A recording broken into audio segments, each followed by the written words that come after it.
多人在家做清蒸鱼都是直接上锅蒸，难怪做出来腥味很重，鱼肉还不嫩滑。下面就把正确的做法分享给大家。首先，处理好的鲈鱼反正面打上花刀，清水里加入葱姜，1勺盐，搅匀化开，放入鲈鱼浸泡10分钟，这样能更好的去除腥味。每天分享做菜小技巧，您可以点赞关注，下次想吃不会做的时候，随时都能找得到我。表面刷上一层食用油，再放上葱姜，蒸锅上气后放入鲈鱼，扣盖开大火蒸8分钟，倒掉盘子里的汤汁，撒上葱花，用热油激发出香味，淋上蒸鱼豉油即可。这样做的清蒸鲈鱼肉质滑嫩，不腥也不柴，你也做起来吧。很多人都喜欢去饭店吃水煮鱼，其实自己在家做一点也不难。买鱼的时候让老板切成鱼片，加盐、胡椒粉、葱姜水，1个蛋清，1勺淀粉，这样腌制的鱼片吃起来鲜嫩又没有腥味。锅中放姜蒜干辣椒，1勺豆瓣酱，1块火锅底料，将它们炒出红油，倒入长江水煮开，捞出料渣，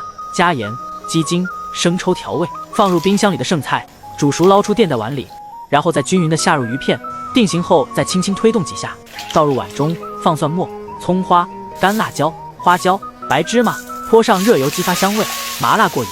这样做水煮鱼全家都爱吃。